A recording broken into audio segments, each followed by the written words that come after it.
What's up everyone, how are you all? Today we are back with another blazing Naruto story. What if Naruto was the forgotten child, but the first to reach true godhood? If you enjoy, then please like, share and do comments. And also check the description to original creator of this beautiful creation. It was the day everything changed. Flames burned through the village and buildings turned into mountains of ash. Shinobi leapt through the air to attack the great Kyuubi that has attacked the village.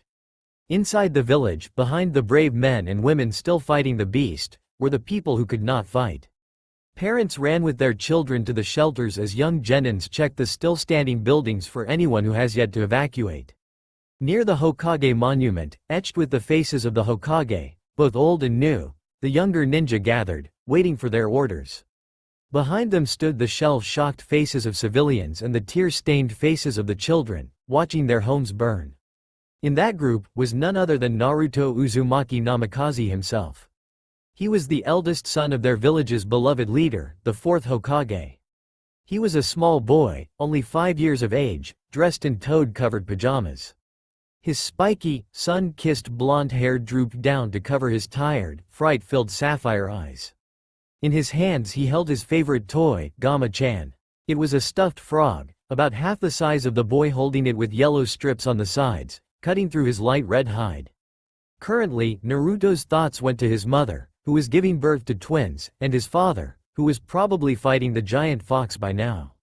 "What do you mean we have to stay back here?" a female voice yelled out in front of him. He looked at the group of shinobi gathered in front of them. The girl who yelled was near the front of the group. From what he could tell, she had long, raven hair that went down to her shoulder with a bun near the top of her head. "We're shinobi too. Why aren't we allowed to go to the front?" The man in front of her shook his head sadly. "You all are the next generation," he answered loudly. "It is your duty to watch over this village in our place. We cannot allow you all to head off to your deaths until it is absolutely necessary." With that, he turned around and left for the battle. The shinobi, now left on guard duty, walked through the crowd of civilians to make sure they were unhurt. Naruto, seeing a familiar face, though not much of it, called out to him. Kakashi ni. The Cyclops, hearing his sensei's child voice, walked over to him to make sure he was okay. "Hey Naruto," he said in a bored tone. "What's wrong?" The man was obviously young, probably in his mid-teens. He wore a face mask that covered the lower part of his face while his headband covered his left eye. His gravity-defying silver hair and his right eye were the only features you could see. "Are Ka-san and Tu-san going to be alright?" the young Naruto asked the man. Ruffling his hair, Kakashi gave an eye smile to the young one before replying. "Don't worry about your Tu-san, Naruto. He's the Hokage for a reason. And your Ka-san is almost as strong as he is," he said, comforting the blonde. "But what about the twins?" Naruto asked. He knew he was getting 2 siblings, he just didn't know the genders. Still smiling, Kakashi replied, "Don't worry, they'll be fine too." On the battlefield, things were not looking good. The field outside the gates were littered with dead bodies, blood, and weapons. The few survivors left valiantly fought on. "Where the hell is the Hokage?" one of shinobi yelled before being roasted by the Kyuubi's fire. Not long after the man was burned to a crisp, a giant toad fell on top of the fox. The orange toad was almost as big as the fox, with red markings all over his body. Wearing a blue jacket and tanto, he looked like a true toad boss. On his head were 2 people, each holding a bundle in their arms. "Minato, I still don't think this is a good idea. Why can't we just put all the chakra in one child and leave the other untouched?" the first person asked. She was a tall woman with long, flowing red hair that framed her round face. On closer inspection, the bundle in her arms was a young child with wisps of red hair. "It wouldn't work, Kushina," the second person said. "With all that chakra, it would be safer to seal the yang chakra in one and the yin chakra in the other." This man was a little taller than Kushina, with wild blonde hair and cerulean blue eyes. Wrapped around his forehead was the leaf headband. Dressed in a white trench coat with flames on the bottom, this man would be easily identified as Minato Namikaze, current Hokage of Konoha. The bundle in his hands was also a child, only this one had wisps of blonde hair. As they finished, they felt a rumbling underneath them. Soon, Gamabunta was launched into the air by the Kyuubi. As soon as he fixed himself, he fired multiple water bullets only to have them blocked by Kyuubi's 9 tails. After the Kyuubi blocked the attack, it started charging up a big ball of chakra. Seeing that it could end bad if he let that hit, he quickly used his Hiraishin to teleport it away. Sensing someone behind them, Minato quickly pulled out one of his kunai and turned around to see his predecessor, Hiruzen Sarutobi. He was an old man with many wrinkles and dressed in all black. "I hope you have a plan, Minato," he said calmly. "Otherwise we're all doomed." Minato nodded sadly. "Yes, I do have a plan. I'm going to seal the Kyuubi's chakra into the twins using the Shikifuin," he said with all the resolve he could muster. Hiruzen's eyes widened at hearing this. "But Minato, that will kill you," he yelled. "Let me do it instead. The village needs you more than it needs an old man like myself." Minato shook his head. "Sorry Gigi, but I need to do." He was cut off when Hiruzen chopped him in the back of the neck, knocking him out cold. Catching the child in his arms before he hit the ground, he turned to Kushina. "I will do the sealing, which one have you two decided on?" he said solemnly. He hated himself for damning a child to this sort of life, but they didn't have much choice. "Minato and I decided we would split the chakra into 2 pieces, the yin chakra and the yang chakra, and seal them into the 2 separately," Kushina said with grief clear in her voice. She hated herself for what she was about to do, and no reasoning would make it better. Nodding, Hiruzen jumped to the ground with both children, and with some nearby blood, wrote out the seals around the children for the sealing. When he finished, he went through the necessary hand seals before yelling, "Shikifuin." Suddenly, he felt a cold object enter his stomach. Nodding to Kushina, who wrapped the Kyuubi in chakra chains, Hiruzen ran at the great beast and grabbed hold of it, allowing the death god behind him to grab it also. As he finished extracting the soul and chakra, he stumbled over to the 2 children, went through more hands and transferred half the chakra to the blonde child, and then half to the redhead. Falling to the ground, Hiruzen Sarutobi left this world with a sad smile on his face. After the battle, the first thing Naruto did was run as fast as he could towards the hospital to see his mother and father. Naturally, Kakashi went with him to keep him out of trouble. Arriving at the hospital, the nurse quickly guided them to the room his parents were in. Entering the room, Naruto saw his mother in one bed, holding 2 children, and his father was on the other bed passed out. Walking over to his mother he asked her, "What happened to Toussaint?" Giving him a sad smile, she said to him, "Don't worry about him, he's just tired from the fight." Looking at the 2 bundles sleeping in her hands she smiled at Naruto and asked him, "Do you want to see your baby brother and sister?" Seeing him nod, she slightly shifted the child with red hair for Naruto to see better. "This is your little brother, Masato," she said as she adjusted the blonde child. "This here is your little sister, Kaori. It has been a year since the Kyuubi attack. The village was rebuilt but some of the people were still broken." After a year of being with the twins, Naruto noticed a growing distance between himself and his parents. Even on his own birthday, they only spent a bit of time with him. As he walking through the house with a book he got from the library on chakra, Naruto heard his baby siblings squealing with joy from the living room. Looking in, he noticed his mother was playing with the twins. The 2 have grown over the year. Masato's red hair has lengthened over the years. Now instead of the little scruff on his head, his hair was starting to spike up like his brother's and father's. Kaori's blonde hair was now down to her ears and was, for the most part, perfectly straight. Both have learned how to walk quickly and had even more energy than Naruto did. They were also starting to get whisker marks. While they had them while they were babies, they were faint and hard to see. Now they were more defined. Walking up to his mother with the book, Naruto asked her if she could read it to him since he couldn't understand most of it. "Sorry Sochi," she replied, never looking up from the twins. "I'm busy with these 2 right now. How about you ask your Toussaint? He should be in his office," she suggested, never seeing the sad look on his face. As he walked to his father's office, he nodded to the Anbu he knew were hidden in the hallway before knocking on the door to his father's office. After hearing the brief, "Come in," from his father, Naruto entered the room and saw his father signing paperwork. Looking up from it, he saw his son with a book in his hands. "Hello Naruto, what can I do for you?" he asked with a smile. Naruto held the book up to him and said, "I got this at the library today Toussaint, can you read it to me?" Minato thought it over his schedule for a minute. "Let's see, I have a meeting with council in 20 minutes, A speech to give at the academy in an hour.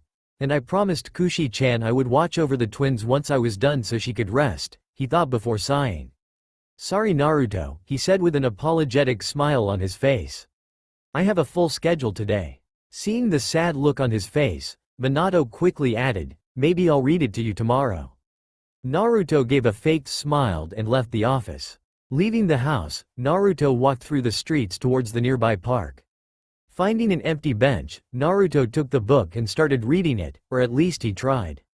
Sighing, he closed the book and leaned back. Kuso, this is so frustrating, he said.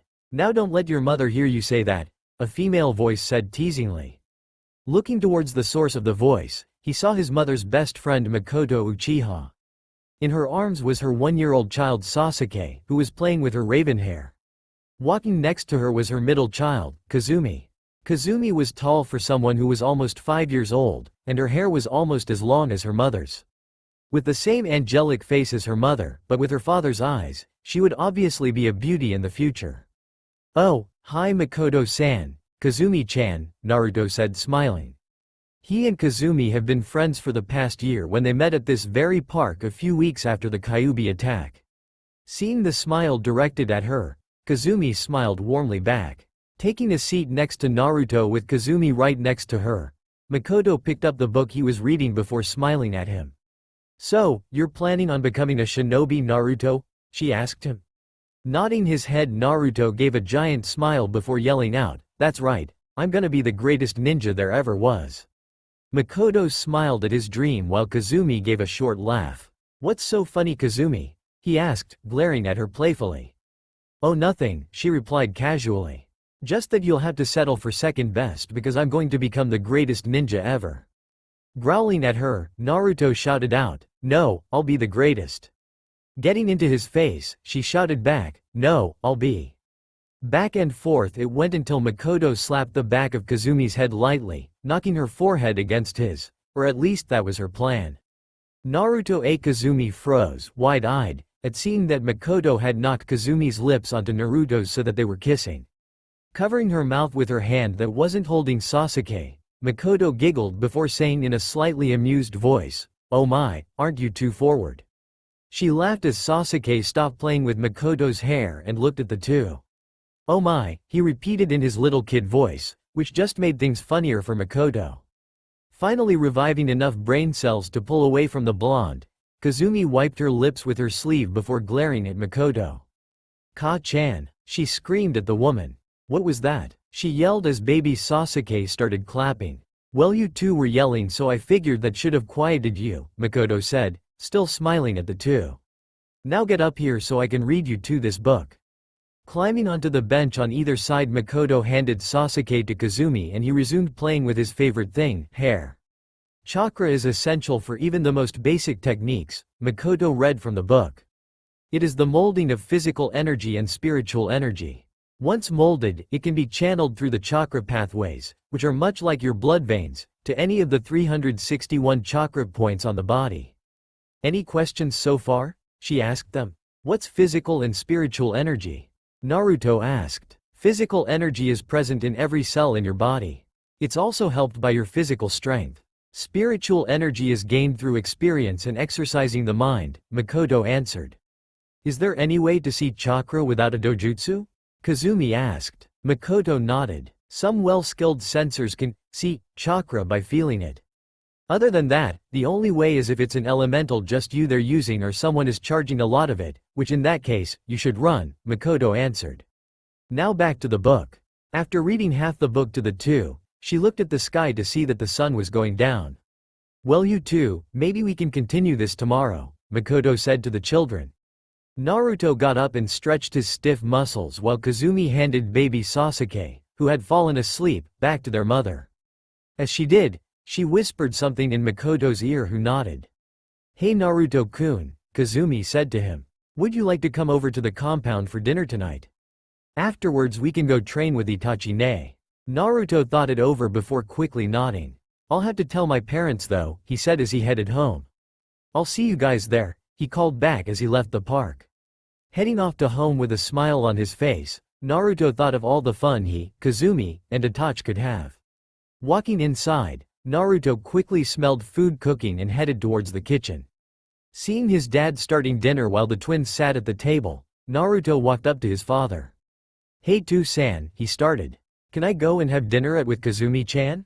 Not looking up from the food, Minato nodded to his request. "Sure thing Naruto," Minato said smiling. "Go spend time with your girlfriend."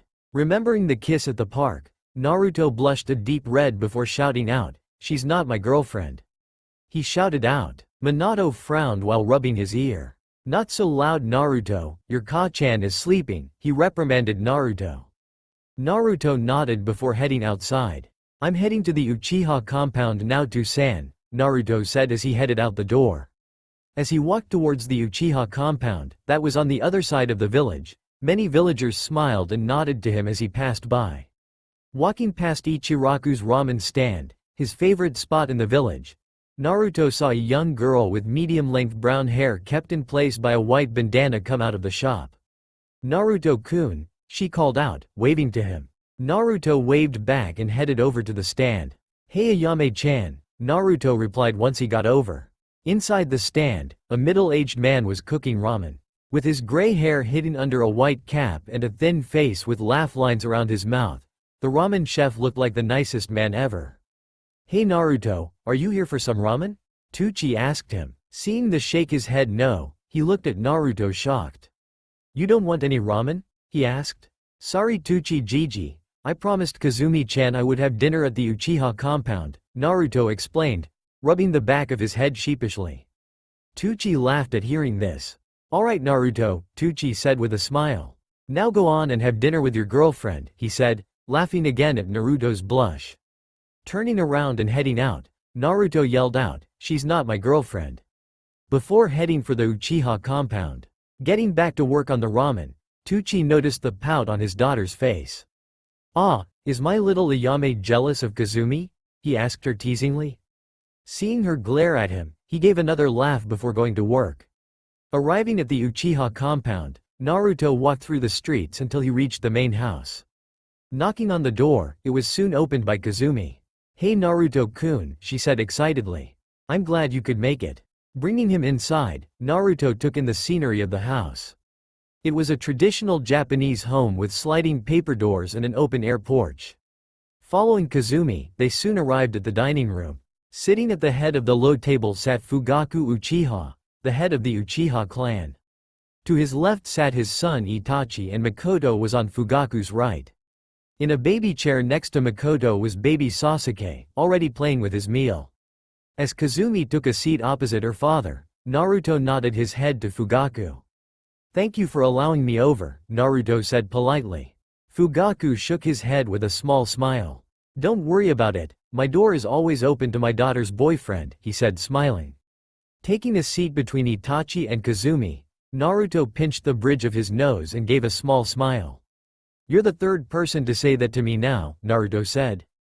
Then looking over at Kazumi, he had a wicked idea and quickly kissed her cheek, getting a blush out of her and a grin from Makoto. "Everyone's been calling you my girlfriend today." Also getting a wicked idea, Kazumi gave a small smile before adding, "Who knows, we might get married one day." At this, poor Fugaku was taking a sip of his drink when he heard this. Hearing the word, married, come out of his daughter's mouth along with, "we," made him nearly choke on his drink. "I don't think you two should talk about that right now," Fugaku said once he managed to calm himself. Unknown to everyone, baby Sasuke managed to get out of his chair and was crawling over to Naruto and Kazumi. Grabbing both of their pinkies, he pulled them together and locked them. "Naruto and Kazumi Mawade," baby Sasuke said, remembering a word he heard his sister say. At this, Fugaku went into the hurdle position and cried anime tears.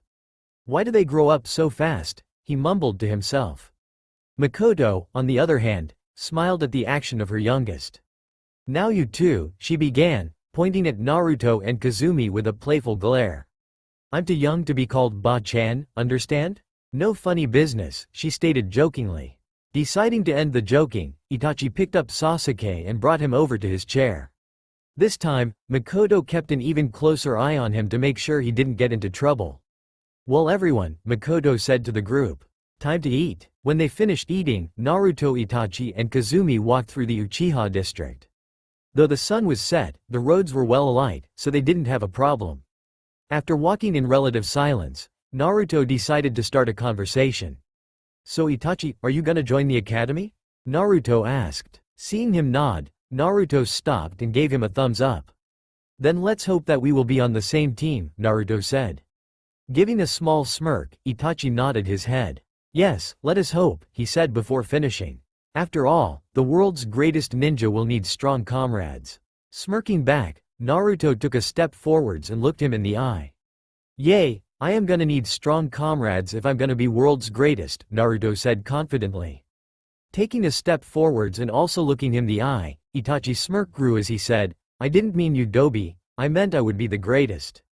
Thinking a fight was gonna break out, Kazumi tried to cool things down. "Hey you two, either one of you could be the greatest ever, but why fight over that now? Why not wait until you're stronger," she said, hoping it calmed them down. Somehow, she knew it didn't. Maybe it was the fact that they grabbed each other's collars and went face to face. Looking into each other's eyes, they both saw pure confidence and will to go on. Letting go of each other at the same time, they threw their fists out, connecting them in the middle. "You are a worthy rival," Naruto said to Itachi, the smirk still not leaving his face. "As are you," Itachi replied, his smirk not leaving either. "We are now rivals," Naruto started. "Forever fated to fight and surpass each other," Itachi finished. "When one of us takes a step forward," Naruto said as he clasped Itachi's hand in a shake. "The other takes two," Itachi finished as he returned the shake. "We will be the most greatest of friends. Yet the most hated of enemies." Naruto let go of Itachi's hand as he turned around. "See ya next time Teme." "See you later Dobi," Itachi replied. As Naruto left the compound, Kazumi turned to Itachi. "What was that about Itachi?" she asked him, honestly confused about what just happened. Also turning around and heading home, Itachi said to her as he walked, "I just became best friends with your boyfriend," before entering the main house. Ever since the meeting between Naruto and Itachi, both have doing their best to get stronger. Itachi so that he could stay ahead of Naruto, and Naruto so he could surpass Itachi. As soon as Naruto finished learning about chakra, he decided he would try to learn Fuinjutsu. Knowing that his parents were considered masters of it, he decided to ask them. Walking into the living room where his mother usually was with the twins, he saw her feeding the two their lunch. "Ka-san," Naruto said, walking up to her. "Can you teach me Fuinjutsu?" he asked her. Shaking her head sadly, yet never looking up from the twins, she replied to him, "Sorry Sochi, I promised Hitomi-chan I would bring the twins over later. Maybe some other time. How about you ask your two-san to teach you? He was a little better than me in anyways." Nodding his head, Naruto ran up the steps to his father's office, again nodding at the hidden Anbu. After he knocked on the door and heard a "Come in" from the other side, Naruto opened the door and ran up to his father's desk. "Hey two-san," Naruto said excitedly.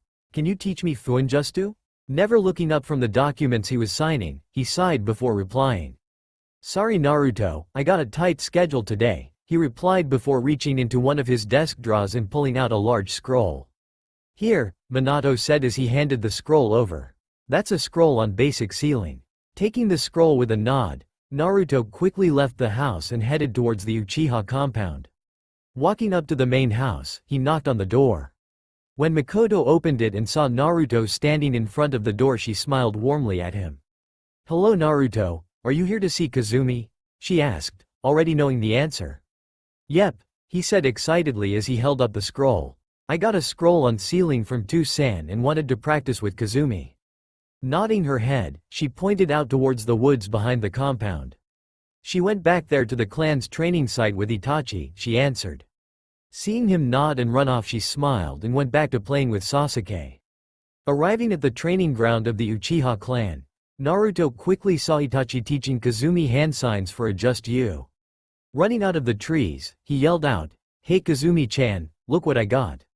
Turning towards him, Kazumi smiled at him. "What's that Naruto-kun?" she asked with a bright smile. "Yay Dobi, what is it?" Itachi asked with a small grin. "I got a scroll on sealing from my dad," he said, holding out the scroll his dad gave him. "I figured me and Kazumi could learn it together, but since you're here Teme, I'll guess you can join in." Smirking, Itachi joined the two around the scroll as Naruto opened it. Looking over it, Kazumi and Itachi quickly became confused. "I don't understand any of this," Kazumi said with a sigh. "I don't either," Itachi said reluctantly, hating he had to admit he was stumped in front of his rival. "This is actual L pretty easy," Naruto said smirking at Itachi. "In your face Teme," Naruto shouted at him, before he raised an eyebrow as he watched Itachi pull out a piece of paper. "What's that?" Naruto asked. "A trade," Itachi said simply. "This is called chakra paper. By channeling chakra into it, it will tell you your elemental affinity," he explained. "You teach me, help me with Fuinjutsu, I'll help you with elemental manipulation, deal?" he asked. Thinking it over, Naruto snatched the paper from Itachi. "Sure thing," he responded. Having learned how to channel chakra a little after Makoto finished reading him and Kazumi the book on chakra, Naruto didn't have much problems activating the card. Seeing the card split in two with both sides crumbling to dust. Not understanding what it meant, he turned to Itachi for an explanation. "The cut on the paper shows you have a wind element, while the two sides turning to dust mean that you also have an earth element," Itachi explained. "Sadly though, I have a fire and water affinity, so I won't be of much help. But I think Tu-san knows someone who's a wind user," Itachi added. Sighing, Naruto turned back to the scroll. "Well, the first part basically talks about the requirements for Fuinjutsu. For example, neat handwriting is a must. Otherwise it could blow up in your face," he explained simply. Seeing the two were paying attention, he continued. "There is no such thing as a master of Fuinjutsu, because there is no final technique that is unable to be beat. Fuinjutsu is limitless. The only limit on it is the human part." The three continued to learn the basics of Fuinjutsu until the sun set. Saying his goodbyes, Naruto left for home. As Naruto walked home, he decided to stop at Ichiraku's ramen bar for dinner since he probably missed dinner at home anyways.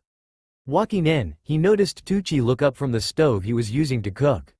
"Hey there Naruto, haven't seen you in a while," he said with a smile. Ayame ran out of the back room when she heard her father mention her friend's name.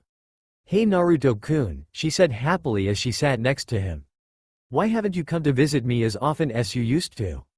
she asked with a small pout. "Sorry Ayame, I'm going to be joining the academy in 3 years so I've training for it," he replied apologetically as scratching the back of his head sheepishly.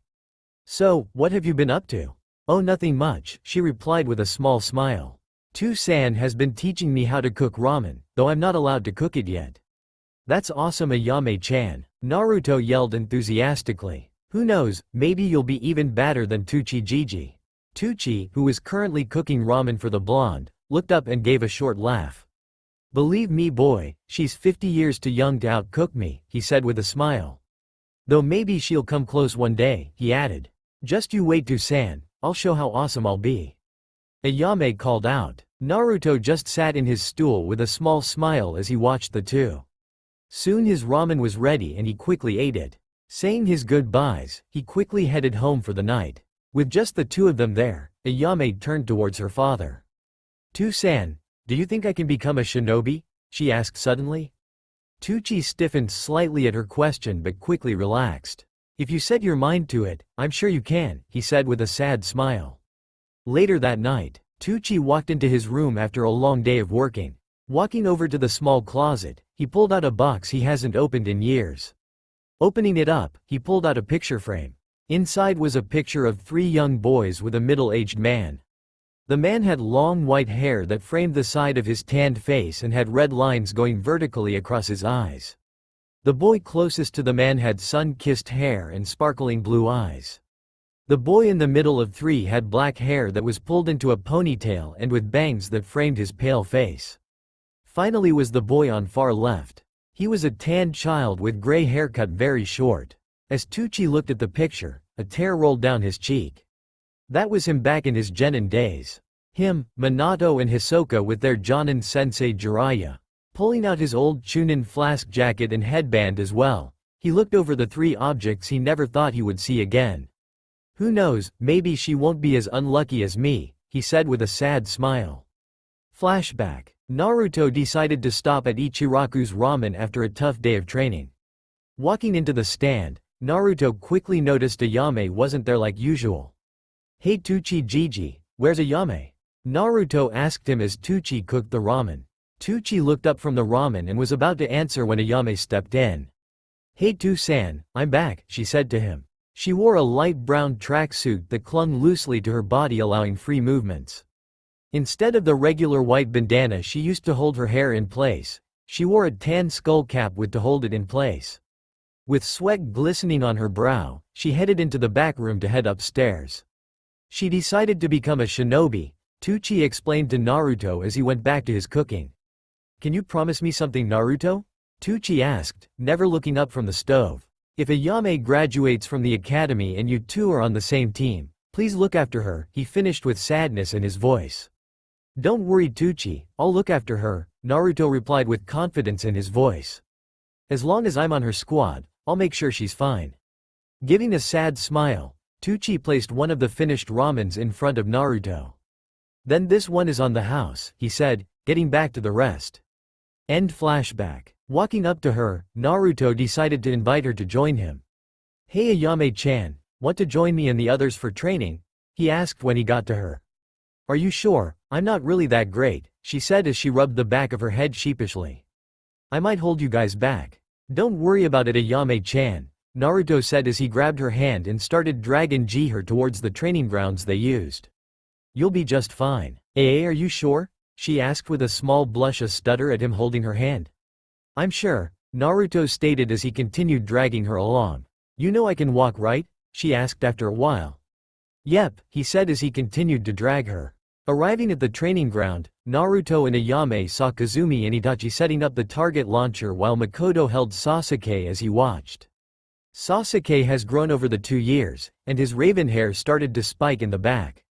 Dressed in his dark blue shirt with a high collar and white pants, he watched the two with confusion, not sure what was going on. "Hey guys, I'm here," Naruto yelled out once he got into the clearing with Ayame. "Sorry I'm late, what took you so long?" Kazumi asked as Hse walked over to him. "Me and Itachi had to set everything up ourselves," she said as he poked him in the chest. "And who's this?" she asked once she noticed Ayame standing behind him. "Hi, I'm Ayame Ichiraku, a friend of Naruto's," she explained while giving a polite bow. "Okay, so what are you doing here?" she asked, not trying to be rude, but when some random girl just shows up with Naruto, she'd be damned before she made things easy for them. "I invited her to train with us. She wants to be a ninja like us, so I figured why not invite her," Naruto stated, completely oblivious as usual. "So Teme, is it ready?" Naruto asked Itachi as he walked over to the three. "Don't worry Dobi, I got the launcher up and running just fine," Itachi replied with a smirk. "I also put on those reinforcement seals you gave me," he added. "Good," Naruto replied. "Now we don't have to worry about taking them apart." As he looked over at the area where the two set up the launcher, Naruto cracked his knuckle with a small smirk. "Well then, let's get started. You know how to use a kunai, right Ayame-chan?" Naruto asked her. Seeing her nod, Naruto walked up to the starting position. "Okay Makoto, launch them," he yelled as Makoto, who moved over to the launcher while they were talking, pulled the lever on the launcher sending several round targets across the clearing. Taking careful aim, Naruto threw his kunai at the targets as they flew by. Hearing the thunk of metal hitting wood, Naruto knew he had at least hit them.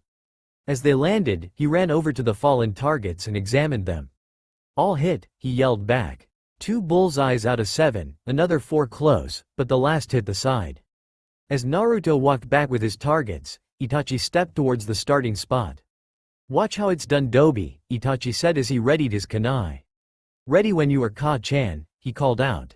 Seeing the targets fly, he threw his kunai. Also hearing a thunk, he smirked as he followed where they flew. "All targets hit," Itachi called back. 3 bullseyes, 3 close, and 1 on the end. Walking to the same spot as the 2 before her did, Kazumi took her position and watched Itachi walk behind with his targets held in his hands. Taking a deep breath, she called out to Makoto to begin. Seeing the wooden wheels fly through the air, she launched her kunai to hit them. Hearing a thunk, she released a breath she didn't know she held. Following them as they fell, she kneeled down to inspect the targets.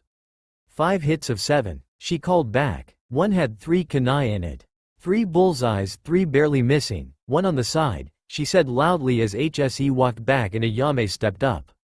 Readying her kunai, she took a deep breath to calm her nerves. "Come on Ayame," she mentally screamed. "You can do this." Giving Makoto the okay, she watched as the targets cut through the air. Throwing the kunai as fast as she could, she gave a silent prayer before she heard the dull thunk of the kunais hitting to where they landed. Ayame quickly assessed the targets. 4 targets hit out of 7. She called to them. No bullseyes but 2 are on the line. 1 is close and the last is on the edge. 1 nicked the target but the rest missed, she said sadly. Feeling a hand on her shoulder, she looked back and saw Naruto giving her a warm smile. "Don't worry too much about it Ayame," he said. "It's pretty good for your first time with moving targets. I'm sure you'll do better next time." Giving a small smile, Ayame stood up with her targets and headed back to the group. "Pretty good for a first shot," Itachi commented as she got back. "Better than you Dobi," he added with a smirk. "Beginner's luck," Kazumi mumbled as she remembered her first time. She wasn't even half as good as Ayame was. For the rest of the day, the group practiced their kunai and shuriken throwing, stopping halfway through for lunch. As the sun was starting to set, the group sat around one of the trees resting. Nearby, a smiling Makoto held a sleeping Sasuke as she watched the group. Truth be told, she was grateful for Naruto coming over 2 years ago. Before that, Itachi was mostly focused on his training and had little time for anything else. Now, with a rival in Naruto, he still trained hard, but he spent more time with his family and friends. With Ayame now added to the group, Kazumi had a rival of her own to contend with as well. Back with the group, the 4 were starting to get up after their rest. "Hey Naruto-kun, Ayame," Kazumi said, catching both's attention. "How about you 2 stay for dinner tonight?" she asked them. "Sorry Kazumi-chan," Naruto said apologetically. "I promised 2-san I would watch over the twins for him and Ka-san." "Sorry, I can't either," Ayame said. "I promised my 2-san I would help close up the shop tonight." "Oh, okay. How about tomorrow then?" Kazumi suggested. Seeing both nod, she gave a small smile. "Okay, see you 2 tomorrow then." As Naruto walked into the house, he was assaulted by 2 small objects. Said objects clung to him as he was hit and nearly knocked over. "Hey you 2, Naruto said with a smile. "What's the big idea trying to tackle me, huh?" "Naruto ni," 2 voices yelled out at him. Looking down, Naruto saw the happy faces of Misato and Kaori. Kaori had grown over the years. Her blonde hair had grown down so it now went to the small of her back. 2 smaller bangs framed the sides of her face and her violet eyes. She was dressed in a violet skirt topped with a white short-sleeve shirt. Misato had also grown. His red hair spiked up even more, making him have to wear a bandana around his forehead to keep it out of his cerulean blue eyes. He was currently wearing a pair of khaki shorts and a blue sleeveless shirt with a red toad on the back. Ruffling their hair, getting a pout from Kaori and a grin from Misato, he gave them a big smile. "Hey there guys, looks like it's just us for tonight," he said. As the twins got off his legs, he walked into the house with them following him. "Did you guys have dinner yet?" he asked them. Seeing them shake their heads no, he changed his directions to the kitchen. "Well, I can't cook," Naruto said as he opened the fridge. "But I can make us some sandwiches." After the dinner and some games, Naruto took the 2 upstairs. "Come on you 2, it's getting late. Time for you to go to bed," he said as he practically dragged the 2 upstairs. As he walked towards the first room, which belonged to Kaori, a strange feeling of dread came over him. A feeling like something bad was about to happen. Opening the door, he realized what it was. Sitting on the windowsill, twirling a kunai around their finger, sat a person dressed in all black with no headband or other identifying objects to tell where they were from. The only part of him that was visible were his dark brown eyes. "About time you brats showed up. I was starting to get bored," they said in a gruff male voice. "I was about to go down there and kill while you were screwing around." Grabbing the kunai from its twirl, he stood up and looked at the 3 children. "Now I can finally finish this damn mission." "Naruto ni, who's that?" Kaori asked as she hid behind him along with Misato. "Why is he in my room?" Giving a small smile, Naruto said to his younger siblings, "Don't worry about that you 2. Just go and visit Sasuke for now. I'll handle this." Never taking his eyes off the ninja in front of him, he slipped his hand into his kunai holster. "I'll head over when the two of us are done." Nodding, the two ran down the stairs and out the house. Unknown to everyone, Naruto was slowly pushing chakra into the communication seal he, Itachi, and Kazumi had.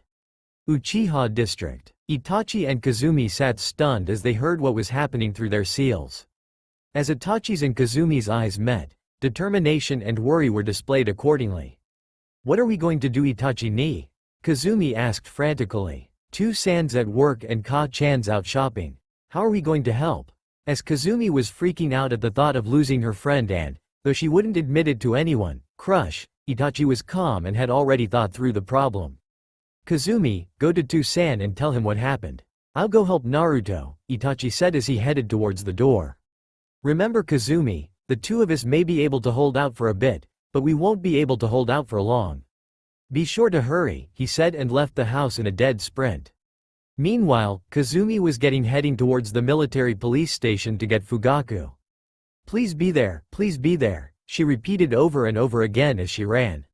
She just hoped that if he was there, she was fast enough to arrive before it was too late. Back at the Namikaze house, Naruto and the assassin were having a stare-off. After a few seconds, the man started laughing. "You honestly think you can beat me, kid?" he asked in between fits of laughter. "I'm a damn jonin. What can some snot-nosed brat do against me?" Giving a small smirk, Naruto pulled out the kunai he was holding and got in a defensive position. "I don't have to beat you. I just have to hold you off until the twins get to safety," he said, his smirk never leaving his face. "Don't get brat," the masked man said as he charged the young blonde, intent on finishing him off. Seeing the charge, Naruto quickly rolled backwards so he was now outside the room and launched off the wall so he was out of the way. Seeing an opening, Naruto lowered his kunai and charged the man as fast as his chakra-infused legs would take him. Sadly, he wasn't fast enough. As soon as the man saw the blonde charging, he threw the kunai at him to distract him and twisted his body so the kunai missed him. "Nice try, brat," the man said as he grabbed the collar of Naruto's shirt and pulled out another kunai. "It looks like you didn't last long enough." Raising the kunai, he channeled a little bit of his lightning chakra into it as he swung down, intent on cutting the blonde in two. Seeing the swing, Naruto tried his best to move out of the way, but only succeeded at repositioning the point that the blade would hit. Feeling a pulse of electricity go through his system, and hearing the squelch of skin giving way to flesh, and flesh giving way to bone, Naruto screamed as a thud echoed through the house. Looking down at the floor, one could see the bleeding mass of flesh that used to be Naruto's left arm. This was the scene Itachi saw as he ran up the stairs to help his friend, rival. "Naruto," he muttered as he watched blood flow from the hole where Naruto's arm once was, staining his shirt scarlet. Suddenly, he felt a tingling in his eyes. Paying no attention to it, Itachi charged the man as he pulled two kunai from his holsters. Seeing his friend be thrown to the side and the blood-stained kunai leveled at him, he didn't hesitate for a moment as he charged the man. Seeing the thrust as though it was in slow motion, Itachi stepped to the side at the last possible second and thrusted his own kunai at the man. Little did Itachi know, he had just awoken his Sharingan. The man dodged the strikes with practiced ease, even if he was surprised that the brat just dodged his attacks so easily. He was about to retaliate until a kunai lodged into his arm. Turning towards where it came from, he was met with a pair of red eyes with three comma-like structures spinning around the black pupil. As Itachi watched the man fall over unconscious, he turned to the man that did it. Before him stood Fugaku Uchiha, and he was not pleased. Seeing that they were safe, Itachi turned back to his friend and ran over towards him. Ripping off one of his sleeves, Itachi wrapped it around the now armless stump, if you could even call it that, to try and staunch the bleeding. Seeing it wasn't working, he ripped off the other one to try and help. Seeing that wasn't working either, he turned around to Fugaku, who was busy tying up the assassin. "Two-san, he needs help," Itachi yelled as he applied pressure to the wound, praying to every deity he could think of that it would work. "Damn it, Naruto, don't give up now," he muttered to more himself than to Naruto. Hearing the urgency in his son's voice, he ran over to Naruto and saw the state he was in. Picking him up, he turned to Itachi who, for once in his life, didn't know what to do. "Hand me his arm, Itachi," he said sternly. Grabbing it and resting it on Naruto's body, He turned around to run towards the hospital when he yelled back to his son. Head towards the compound and watch over the twins. There might be more assassins in the village, he said as he ran off. Flashback. Minato Namikaze has just arrived at the hospital with his wife, Kushina Uzumaki, walking in right behind him. The first thing they noticed was the oldest son laying in the hospital bed, a crimson-soaked bandage wrapped around where his left arm should have been. Looking over to the nurse that was in the room, Minato asked her frantically, what happened to him? He had gotten the details from Fugaku minutes before, but he wanted to hear the extent of the damage from a professional. Meanwhile, Kushina walked over to her son's side and held his good hand, silent tears falling from her eyes. The only major injuries he received from the battle was the severed arm. It was a clean cut, but the lightning he surged through the blade fried his nervous system through the entire arm and shoulder, making it nearly impossible to fix. Sadly, Tsunade would be the only person that could possibly save it, but by the time she is found and brought back, it would be too late, she stated sadly. He won't be able to be shinobi. Hearing the news, Minato collapsed into the chair, shell-shocked at the news. He cursed himself for sending the Anbu home early.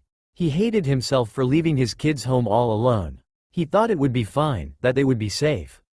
Flashback end. He should have known better. He and Kushina had many enemies. Between Kumo and Iwa alone, he could count over 30 important people that could send assassins after him and his family, and hated him enough to do just that. He made a mistake and now his son was suffering for it. Soon the door behind him opened. Looking back, he saw one of the elders and an old teammate of Hiruzen Sarutobi, Danzo Shimura, enter the room. With bandages wrapped around most of his face and his right arm crippled, most people would mark him off as unthreatening. Most people would be wrong. Despite his appearance, this man was still as dangerous as he was in his time as Tobarama's, the Naidame Hokage, bodyguard. Walking into the room, aided by his cane, he pulled up a seat and sat down next to Minato. You should give up on him, Danzo said simply, not beating around the bush. He never did that. He was like a good spear, straight to the point. He's useless as a shinobi, and with you being the strongest of the village, it would look bad for both you and Konoha as a whole if one of your children were weak, he clarified at the end. Minato sat there, staring at his eldest child. He almost died, trying to protect his younger brother and sister, Minato said after a period of silence. If it wasn't for Itachi and Fugaku, he just might have died, too. How can I abandon him after all he has done, Danzo? He almost ended up like Sarutobi, dying to protect what was precious to him. If he was your son, would you abandon him? Minato asked as he looked the man next to him in the eye.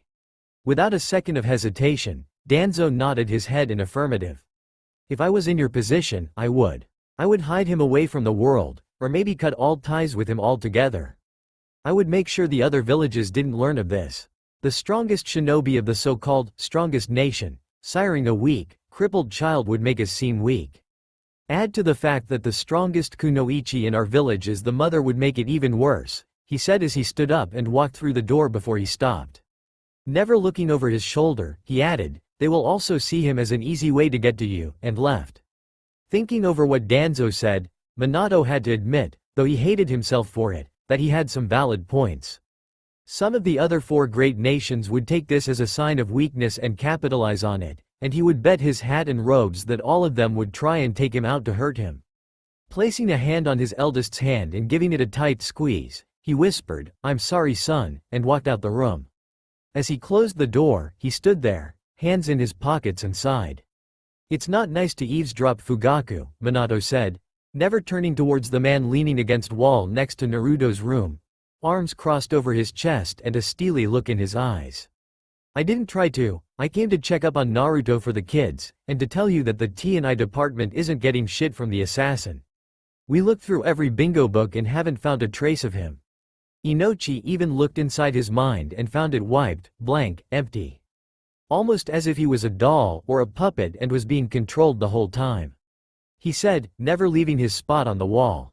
Now then, are you honestly going to go through with what Danzo offered? He asked the blonde man. It's for the best, Minato said sadly.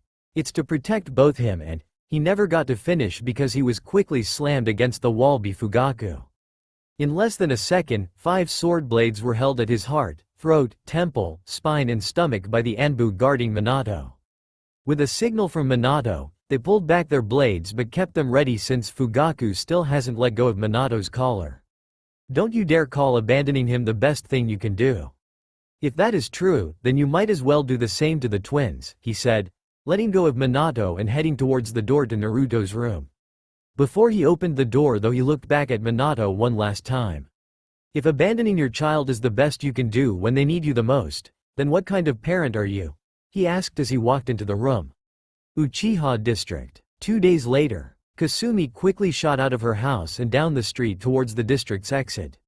She was finally able to get away from Makoto, who has been trying to keep her and Ayame's minds off of what happened to Naruto. Itachi has, again, submerged himself in his training, making sure he had no time to think about anything else. As she exited the district, she quickly made another turn and headed towards Ichiraku's ramen bar to pick up Ayame. The two decided yesterday that they would see Naruto today and they were going to make sure it happened. Arriving at Ichiraku's, she waved to Ayame, who was standing outside, and jogged over to her. "Come on Ayame-chan, let's go," Kazumi yelled as she grabbed Ayame's wrist and started pulling her along. Eventually, Ayame found her footing and started running with Kazumi towards the hospital. When they did get there, they slowed down and checked themselves in to get visitor passes before heading straight towards Naruto's room. Grabbing seats when they got in, they each sat on opposite sides of Naruto, Kazumi on the right, and Ayame on the left. After a moment of silence between the two girls, Kazumi looked up at Ayame, her teary eyes meeting the same across from her. "It's going to devastate him when he finds out about his arm," Kazumi said as she reached up and grabbed Naruto's hand. His dream was to be the strongest ninja to ever walk the elemental nations. He knew since he was young that he was in his parents' shadows, and since then, that has always been his dream. To step out of their shadows and be seen by the light. Now though, without his hand, he would be lucky to be a shinobi at all, she finished as her head fell onto his arm, tears freely falling from her eyes. She stayed like that for a few minutes until she felt movement underneath her. Looking up with her red-rimmed eyes, she noticed that Naruto was starting to wake up. As he looked up, he noticed the red-rimmed, black eyes staring down at him. As he sat up and raised his right hand to wipe away a tear that flowed on her cheek, he suddenly noticed a strange lightness on the left side of his body. Looking over, his eyes widened when he didn't see his arm. "Kazumi-chan, Ayame-chan, what happened to my arm?" he asked as images assaulted his mind. The assassin in Kazumi's room, him grabbing hold of him, the lightning-clad kunai coming down on him, and the agonizing, blinding pain that shot through his left arm. The assassin took it off before help could arrive. It was damaged beyond repair and the doctor said it couldn't be saved. "It's a miracle that you still have feeling in your left side at all," Kazumi explained, trying to explain what was happening without having sound too bad. She could tell just by looking at him that the news was killing him. His long blonde hair fell in front of his eyes, shadowing them from her sight, but she could notice him squeezing his hand tightly, and the subtle flexing of the muscles around his left shoulder. She wasn't sure why he was doing it, but she guessed he was making sure it was true, and that it was all just some sick joke. When he did realize that it was true, he fell back onto the hospital bed, empty eyes staring at the ceiling. His dream was gone. Everything has done, preparing for the day it came true, wasted. All of it taken away by one kunai. He gave an empty chuckle, devoid of all humor. Ironic that the thing he was practicing that day was the thing that ended it. As the three sat in silence, the door opened as Itachi and Fugaku walked in. Seeing that Naruto was awake, Itachi walked over with a sad smile. "Welcome back Naruto," Itachi said as he pulled up a seat and Fugaku leaned against the wall near the window. "I thought you weren't ever going to wake up," Itachi joked, trying to lighten the mood. Seeing that it wasn't helping, he quickly decided to shut up. After a full 5 minutes of silence, Ayame stood up from her seat. "Come on guys, I think it would be best to let him be alone for a little bit," she said as she walked towards the door. Turning back towards the others and seeing they weren't moving, she gave a low sigh and went back to her seat. If they were going to stay there, then so would she. After another minute, Naruto finally spoke since the discovery of his missing arm. "Can you guys just give some time alone?" he asked them softly. "I need some time to think," he said, sadness dulling his usually bright blue eyes. As he started to zone out again, a thud was heard as Itachi shot up from his chair, knocking it over in the process. Grabbing Naruto by the front of the hospital gown he wore, he hefted him halfway off the bed so they were face to face. "Damn it!" he yelled as he shook Naruto, shocking both Ayame and Kazumi. "Who the hell are you and what have you done with Naruto?" he yelled again, a look more serious than ever seen on his face before today. "The Naruto I know would never let a little flesh wound like that keep him down. He's missing his arm." Itachi ni, Kazumi deadpanned. Not being deterred in the slightest by his sister's comment, Itachi continued. "The Naruto I know would stand back up and become so powerful, he wouldn't need both his hands to take down anyone. He would become so strong that even though he had one arm, he would be able to fight off someone like Madara Uchiha or Hashirama Senju." He finished as he tossed Naruto back down and turned on his heels. "Let me know when that Naruto comes back," he said as he opened the door to the room. Stopping just before he left, he said one last thing to the blonde. "Let me know when my best friend comes back," he said as he left the room, slamming the door behind him. As everyone looked at Naruto, they weren't shocked at what they saw. Naruto was shell-shocked to say the least. Was he really letting this take over him? Was he really letting this flesh wound beat him? As Naruto thought that over, Fugaku decided he would finish what Itachi started. "He's right, you know," Fugaku said as he leaned against the wall. "I remember when I first met you, Naruto. You were full of life, full of energy, but most of all, full of conviction. You would have taken on the world back then if it meant reaching your dream. Now, you're not even a shell of what you were back then," he said with a sad chuckle. "Are really the boy I remember from 2 years ago? Are you really the one that was brave enough to kiss Kazumi right in front of me?" he asked, causing Kazumi to blush at the memory and Ayame to glare daggers at her. As Fugaku got up to follow Naruto, he turned to the boy one last time before leaving. "Now get over yourself, Naruto, and prove all of these doctors wrong," he said with a hidden smile as he left. Hopefully Ayame and Kazumi would pick up on what they were doing and take over. As Naruto thought over what the two said to him, Kazumi was focused on something else, or more specifically, Itachi's voice in her head being transmitted from the communication seal on her arm. "Listen, Kazumi, I'm not sure if you picked up on it or not, but Tu-san and I have a plan to get Naruto back on his feet," Itachi said, via seal. "It's like forging a sword with Naruto, Kazumi.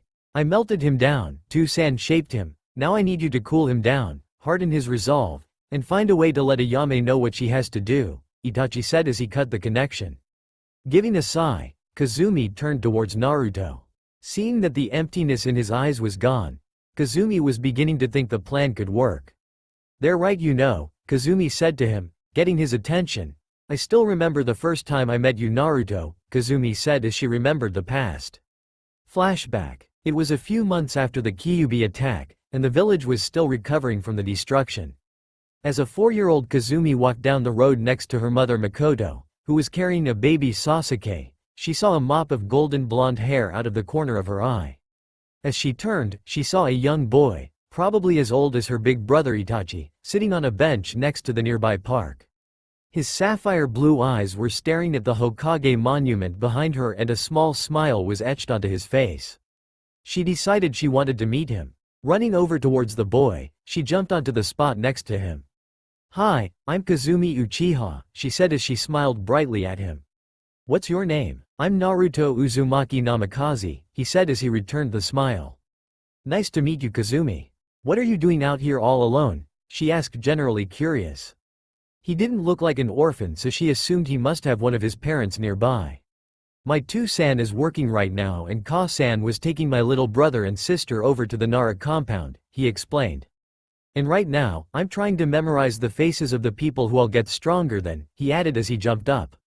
"That's my dream, to become the strongest shinobi this world has ever known." At this point Makoto and Sasuke walked over to the group in time to hear Naruto's exclamation.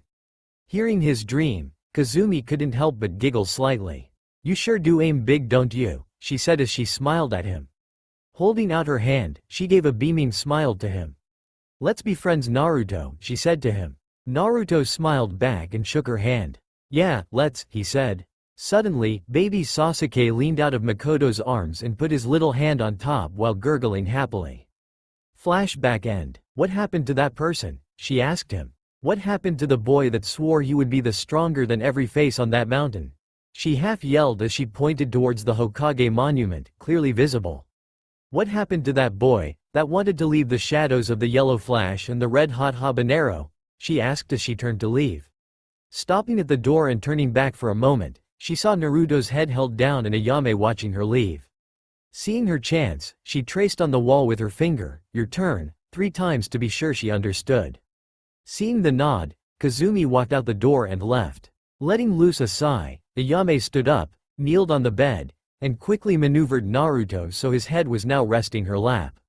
For a moment, Ayame just sat there, combing her fingers through his golden locks. As she looked down, she noted that his eyes showed signs of deep thinking, most likely about what the other 3 have told him. "Ayame," Naruto said after a while of silence. "Am I really that pathetic?" he asked her. "No, you're not," she replied gently. "You're just going through a rough time," she said as she tenderly stroked his cheek. "They weren't trying to hurt you, Naruto," she explained to him.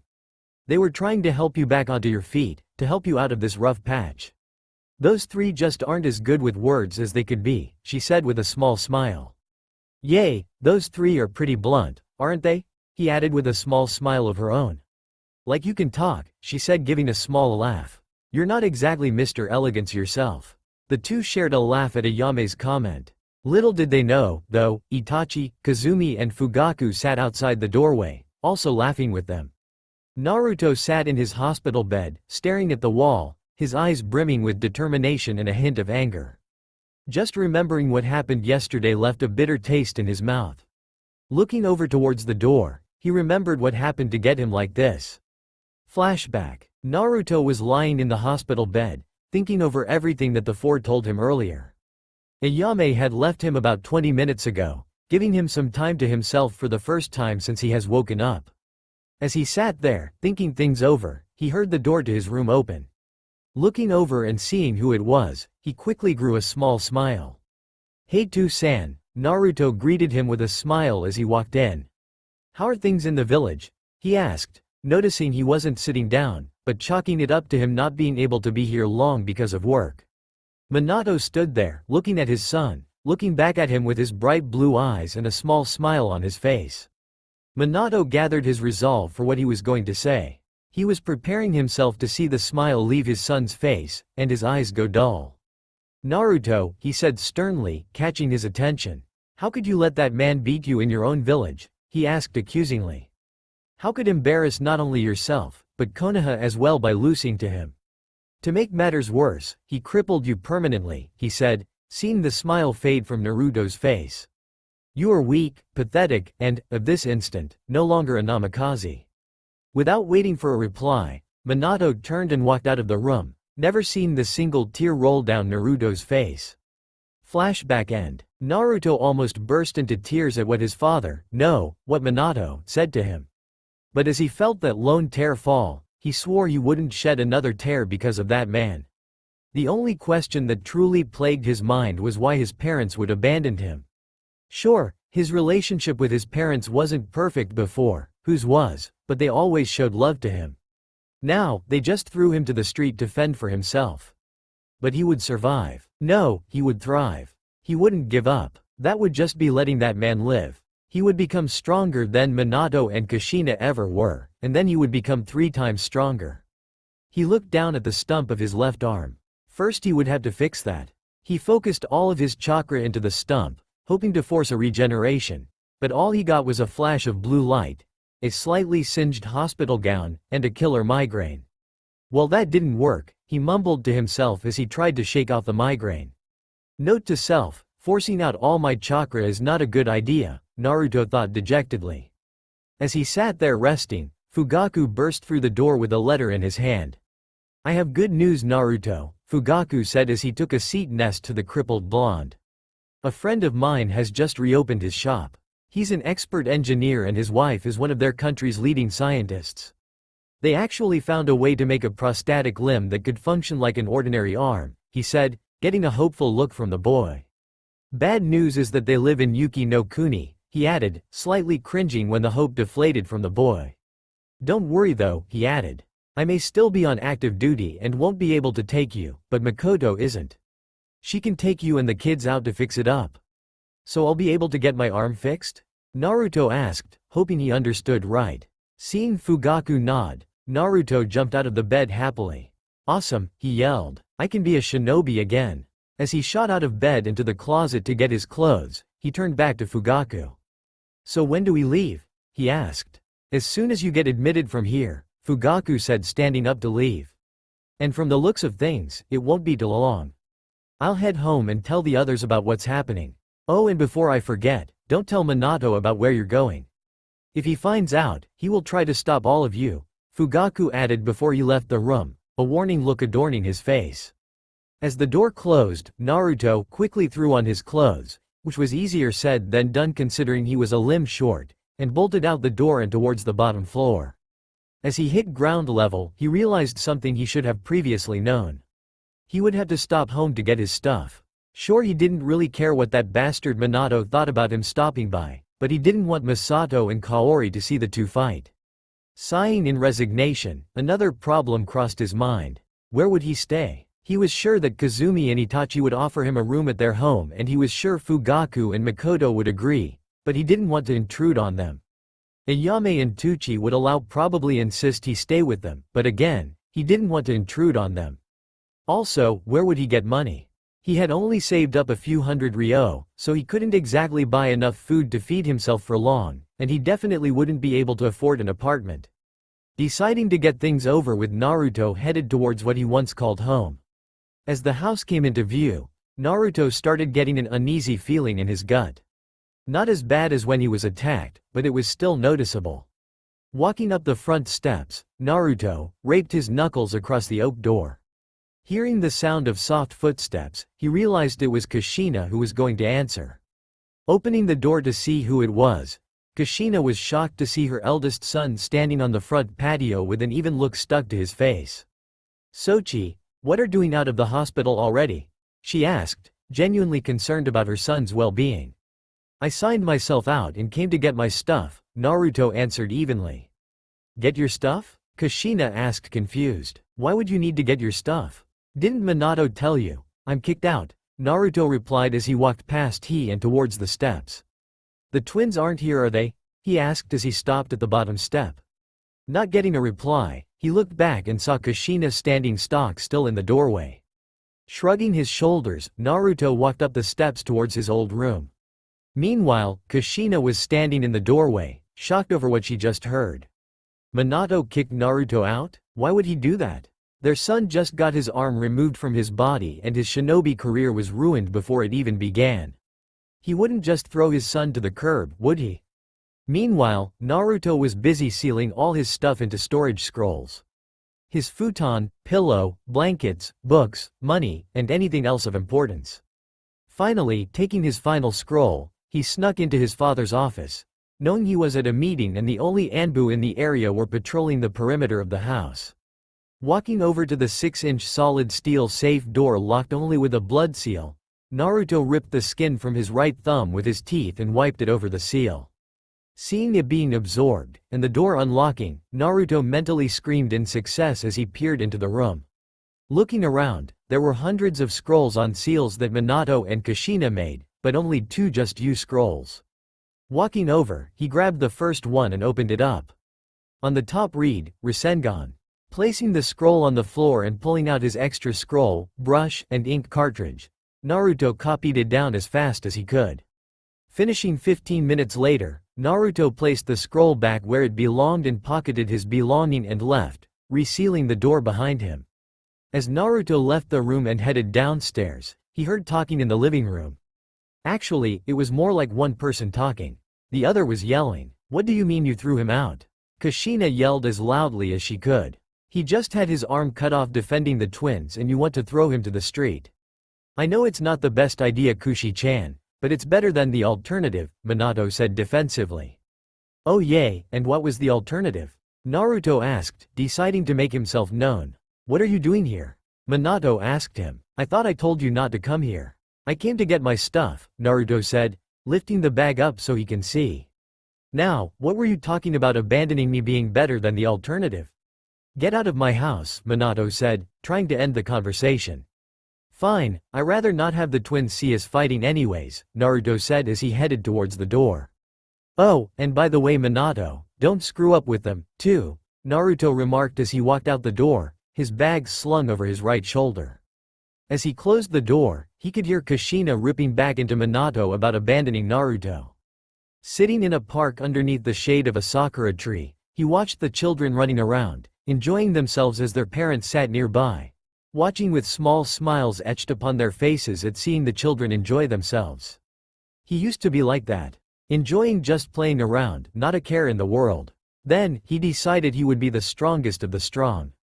He decided that no one would be able to defeat him. That was his dream. Since that day, when he found his dream, he trained his absolute hardest to achieve that dream. Then he lost. Then he was abandoned. Now, here he was, sitting under the shade of a sakura tree, lost in the world. Never has he been so unsure about what to do. He had always had someone to help him when he was unsure. Whether they be his parents or friends, someone was always helping him along the way. Now, his parents abandoned him and already knew his friends would try to get him to move in with them, and he didn't want to intrude upon them, so it left little to no one to help. Letting go a sigh in defeat, Naruto stood up with his bag and headed towards the Uchiha district so he could head out to get his new arm. So what was the alternative? Kushina yelled at Minato, who was currently sitting on the sofa, his head buried in his hands. The alternative was keeping him here and making him a target, Minato replied sullenly, the bangs of his blonde hair shadowing his blue eyes. If he stayed, our enemies would see him as an easy target to kill to get back at us. You know damn well that Iwa, and probably Kumo, will take the chance, he said sadly, hoping to explain his choice to his angry wife. Do you think we can't protect him then? She asked accusingly. There's a reason we made those enemies, and it's because we're strong, Minato. Are you saying you doubt both of our abilities? Minato shook his head sadly at the accusation. No, I just fear we won't always be there to protect him. I'm the Hokage and you're undoubtedly the best kunoichi in Konoha. We will always be busy and won't always be there for him. That's why I did what I did. That's why I threw him out. It was all to protect him, he yelled, all the rage he felt finally exploding. Rage at the assassin who crippled his son. Rage at Iwa and Kumo, who would no doubt pounce on the opportunity. Rage at himself for doing what he did. Did you even think of where he could go? Did you think about how he was going to survive? Did you even make plans for where he could live? Kushina yelled as she bombarded the man before her. She needed to know that her baby was going to be all right. She needed to know he was going to be looked after. Minato grew a small smile at her question, but it was mirthless. I didn't need to, he stated as he remembered the day he visited his son. Fugaku overheard Danzo talking to me about it. You know how close Naruto and Itachi are. Add Kasumi to the mix and Fugaku won't think twice about letting Naruto stay with them. He will be well taken care of, Minato said as he tried to soothe his wife's worries. How can you be so sure? She asked him. Before he replied, a bit of melancholy leaked into his smile. Because I trust my old teammate. Uchiha compound. Knock, knock, echoed through the main house of the Uchiha clan as someone knocked on the door. I'll get it, Kasumi yelled as she was the closest to the door. Getting to the door, she slid it open, reveling who was on the other side. Naruto, she called out, surprised at his disheveled appearance. I didn't expect to see you out of the hospital so soon. Come on in, she added as she gestured for him to enter. A small smile grew on Naruto's face as he stepped into the house, the bag still hanging from his shoulder. Thanks Kazumi, he said. He followed her to the living room where everyone else was gathered. Hey everyone, he greeted as he entered the room. He dropped the bag at his feet as he took a seat next to Itachi. After a few minutes of catching up on what he missed during his hospitalization, Fugaku glanced at Makoto, who nodded towards him. With a heavy sigh, Fugaku spoke to the children. Okay you four, in 2 days, Makoto is taking you all on a trip. Since I have my duties as head of the military police, I cannot go with you, he told them. Itachi and Kazumi looked at him in confusion. Naruto, already knowing what was going on, simply nodded. Sasuke just simply didn't care what was going on. To-san, Itachi said, gaining everyone's attention. What's with the sudden trip? He asked as he tried to understand what was going on. Fugaku sat in his spot silently for a few moments. Simply, the 4 of you are going to Yuki no Kuni to visit some friends of mine, he stated. Then, after a pause in which he carefully chose his next words, he continued. They are well-renowned members of the medical community and have created a prosthetic limb that can still be used in combat in all situations, he stated simply. Yet, if one looked closely, they could see that Fugaku was hiding something. Itachi nodded at his father's words. I see. We are going there to help Naruto under the disguise of a vacation, he stated the same way his father did. Now, what is the part you're not telling us? He asked with a soft glare. Fugaku gave a small grin at his son's insight before becoming serious again. The people you are going to are considered criminals there. They were the last daimyo's head engineer and doctor. When the new one killed the last and took over, he had all of the daimyo's advisors killed. These two were the only two to escape, he explained to them. The two eldest Uchiha children nodded at the explanation they were given as they both stood up. Kasumi then turned towards Naruto, who was still sitting on the floor. By the way, Naruto, what's with the bag? She asked him, curiosity getting the best of her. She started to regret it though when she saw the brief glance of pain on his face. Minato threw me out, he stated evenly as he turned his head to the ceiling fan lazily turning above their heads. I grabbed my few possessions before I left, though. And a little extra, he stated the last part with a small smirk. Kasumi gasped at hearing what Minato did. Oh Naruto, are you alright? She asked, showing her concern for him. Yay, I'm fine, he said reassuringly. He pushed himself off the ground and slung his pack over his shoulder. Do you guys mind if I stay here for a while? Naruto asked them. You can stay as long as you need to, Naruto, Fugaku said reassuringly. Then, turning to Itachi he said, Itachi, go show Naruto to a guest room. He then stood up and left the house for the Hokage Tower. Namikaze home. Kushina slumped down into a chair, obviously exhausted from the argument with her husband. Hito was sat sunken in chair, unsure of his decision. They sat there in silence for what felt like hours before Kushina spoke up. What are we going to tell the twins? She asked Minato. Minato sat still in his seat, not a single movement came from him. I only see two things we can tell them, he said solemnly. We could tell them the truth, and have them see us as bastards for what we did to Naruto, or we can lie to them, he stated. What will the lie be? Kushina asked, slightly scared off what Minato was planning. Minato didn't say anything. He sat in his chair, an even look on his face. We could tell them he's dead, he stated finally. He looked up at Kushina, who saw the sparkle of tears in his eyes. We could tell them his injuries killed him. If we be careful, the twins won't meet him until his appearance changes and they will only vaguely recognize him, he said, the tears now slowly dripping down his face. And make our children think that their Ni-san is dead? Kushina asked him. I couldn't do it to them, she stated firmly. There has to be another way. The twins won't understand our reasoning for this, Minato stated just as firm. Unless you can think of something better, these are our only options. The two sat in silence, both for two very separate reasons. Kushina sat trying to think of another way to tell their children. Meanwhile, Minato sat in his chair, think over what exactly he has done and was about to do. After what felt like hours but in reality was a few minutes, Kushina looked up at the clock and stood up. I have to go pick up the twins, she stated without her usual mirth. When we get back, Yuen will tell them that Naruto's dead. And with that, she left the house. Uchiha compound. Naruto and Itachi walked through the halls of the main Uchiha compound in silence. When they reached the guest room, Itachi helped Naruto empty his scrolls and set up the room. As Itachi set some of the stuff up, Itachi found a half-open scroll. Curiosity getting the best of him, Itachi looked inside and widened his eyes slightly at what was inside.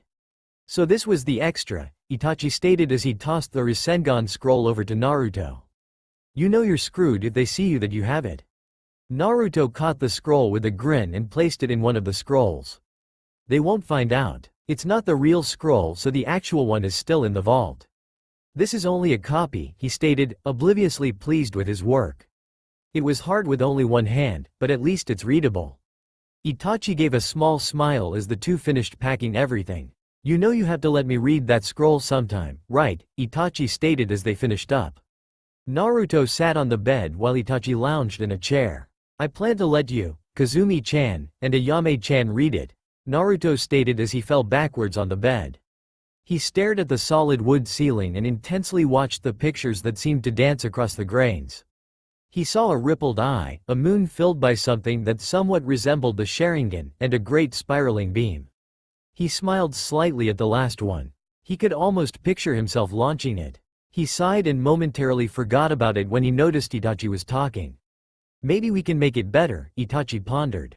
He reached into one of his pant pockets and pulled out a small pack of Pocky before opening the pack. Want one? He asked to Naruto. Seeing him shake his head no, Itachi pulled one of the sticks out and started chewing on it. We could add our elements to it, or make it a ranged attack, Itachi said, suddenly getting thousands of ideas going through his head. The two sat in the room for a while, trying to come up with as many ideas as they could to change the Rasengan into something more deadly. After a while, Kazumi came in and joined them. Yo boys, she greeted as she calmly walked into the room and fell next to Naruto on the bed. What are you two talking about? She asked them. Naruto looked at the door suspiciously while Itachi checked the windows. After deciding it was clear, Naruto whispered into Kazumi's ears what he got from Minato's vault. If it wasn't for Naruto covering her mouth, her shout of surprise surely would have gotten the attention of half the compound. As she composed herself, Kazumi gave the two boys a giddy look. So when are we going to test it out? She asked, impatient to learn her first rank just you. Naruto and Itachi were caught in her giddiness and grinned back at her. As soon as we get back from the trip, Itachi stated. Then, we get to blowing stuff up, Itachi said as he stood up from his seat. The two soon followed with the cheer, smiles etched onto their faces. Namikaze home. Kushina arrived back from the Hyuga mansion with the twins in tow. The trio found Minato in the same spot as Kushina left him, slumped into the chair with his bangs covering his eyes. Masato was the first to walk up to him. "Tu-san, what's the matter?"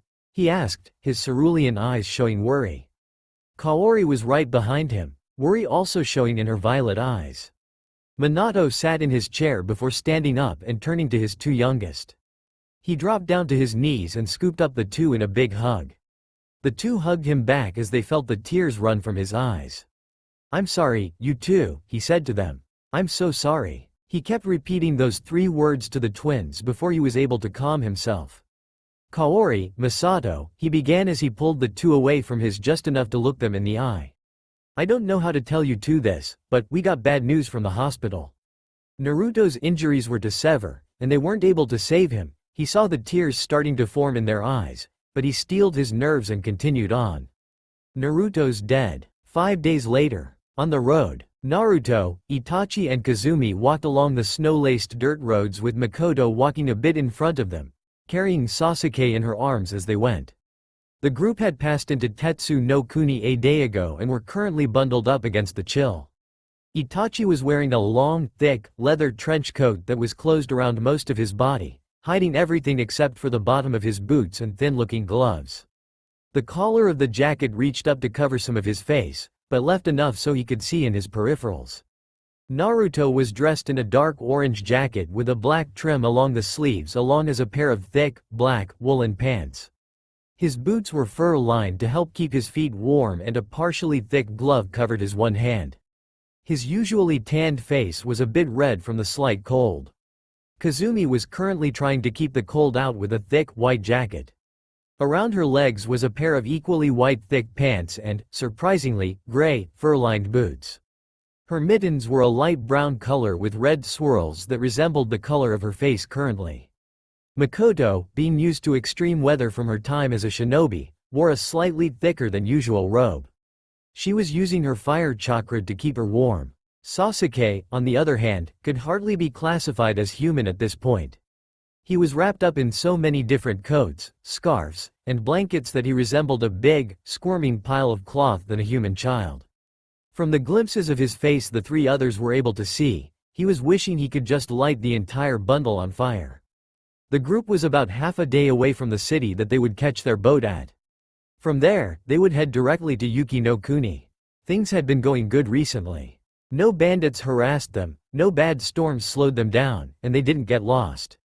All in all, this trip was pretty good for the 5 currently occupying the road. Itachi was his usual quiet self. He was facing forwards, flashing his newly awakened Sharingan to check for bandits and other unfavorable people in the woods. Mikoto was humming softly as she walked slightly ahead of the group. She was relaxed as she gently carried an obviously annoyed Sasuke around. Kazumi was walking directly behind the slightly taller Naruto, hoping he would block the wind that was coming down the road. Surprisingly, Naruto was not unlike how he was back in the village. Where he usually kept his face somewhat neutral back there, here he had a small smile as he quickly stepped out from in front of Kazumi, causing the wind to gently smack her exposed face. She glared at the smirk Naruto was giving her, but she lost it when she noticed Itachi was smiling, too. "Wipe the smirks off," she said heatedly as she went back behind Naruto, this time grabbing the back of his jacket so he couldn't do that again. This just made Naruto and Itachi's smirks grow at seeing Kazumi hiding from the cold. The trip wasn't very enjoyable at first, considering what the reason for it was, but as they traveled, they grew to enjoy the trip. Dark cave. A lone figure stood in the center of a large dark room. He was standing on a large stone finger that protruded from the large stone statue behind him. His hair was spiked up at angles, making it resemble a black sun. Not much else could be said about the man, considering his body was distorted by a shroud of darkness around his face, with it gaining color as it goes down his body. He was soon joined by several other silhouettes. "What's this meeting about now, a separate being asked. He stood shorter than most of the other people in the room with long hair with a high ponytail coming from the top of his head. He only had one eye shown, while the other was covered by his hair. "I was in the middle of working on new art, He finished excitedly, a small smirk being seemingly glued to his face. "You call that garbage art?" the man next to him scoffed gruffly. He was even smaller than the man next to him and stood hunched over. Not much could be seen on him because of his hat and cloak on. "True art is immortal, never-ending. Art is for everyone to see," he explained. "That flashy garbage you make is most definitely not art." Before the argument could evolve further, a mocking laugh erupted from the tallest man there. He towered over everyone else in the area and looked over them with shark-like eyes. His hair was shaped into a shark's fin, and he flashed a matching pair of shark-like teeth. "Every time I see you two, you squabble like children over what art is," he stated with a mocking laugh. "Maybe you two should get back in timeout? Now Kisame, that's not very nice," chided a plant, like man in a teasing manner. He was the only one whose form was not distorted. He was two different colors, his right side being black while his left side is white. His right eye was pure yellow while the right was only yellow in the pupil. On top of it all green hair and two Venus flytrap-like extensions surrounding his head. "If they're acting like this, they're probably just cranky," the white half finished jokingly. "Leader, could you tell us what this meeting is for?" the black half of the plant man asked in a deep, serious voice. Instead of answering him, the spiky-haired man turned towards the hunchback of the group. "Sasori, have you discovered the location of the Kyuubi?" he asked in a monotonous voice. The hunchback sighed before answering his leader's question. "My puppets have located two possible Jinchuriki in Konoha. We cannot be sure since my insurgent was captured," he stated with hint of disappointment. "If they found his seal, all his other sleeper cells could be discovered." "Does he have any memories of us?" the second tallest in the group asked. His face was mostly covered except for his pupilless green eyes. "If he does, that could be troublesome," he finished with a growl. "Don't worry Kakuzu, I wiped his memory of us," Sasori said as if it was the most obvious thing in the world. "I'm not incompetent," he stated calmly. "Who are the possibilities?" the obvious leader asked in his monotone voice. Sasori gave a tired sigh before answering. "The two twins of the Hokage, Masato and Kaori Uzumaki Namikaze," he said, his voice calm despite the news. The Kyuubi Jinchuriki was being watched over by a sulfur monosulfide class shinobi and a S-class kunoichi. It would not be easy to get them. "Leader, I could go and retrieve them, if you like," said the final member of the group said with a snake-like hiss. He was pale with snake-like eyes and tongue. He stood at about average height with long black hair reaching below his shoulders. He gave a slightly psychotic smile and stated, "I can get back into the village the easiest, and I am the stealthiest here. I would be perfect to capture them," he finished with another hiss. "No, Orochimaru, we will wait until we have the others. Then, Konoha will face the Wraith of God," he stated confidently. With Naruto, they had just arrived at the village they would be catching their boat from. Seeing that they had another few hours left before they were due to set sail, Makoto told the three to look around town while she took Sasuke to go over the final arrangements for their voyage. The trio was currently looking through the shopping district of the town, looking for a souvenir from the town. After going through several stores, Kazumi had ordered a custom fan in Uchiha colors which she would pick up on the way back, and Itachi had a small samurai statue along with several boxes of Pocky, one of which was currently open. Naruto, though, had yet find anything that interested him. After wasting more time in shops they found nothing good in, the trio started to make their way to the docks. On the way, they passed through a slum in the town. They weren't entirely scared. They had ninja training to fall back on if anything happened, even if said training was informal. As they were walking, Naruto felt something pulling at him. It wasn't a physical pull, more like a mental one. He looked to where the strange sensation was coming from and saw a small, run-down shop, with the kanji for weapon etched on an old wooden sign that hung outside the shop. The windows of the shop were gray and dark from dust, dirt, and grime attaching to the glass. The door was cracked in a few places and looked like it fit badly in the frame. Some of the windows were boarded up, probably because they were broken.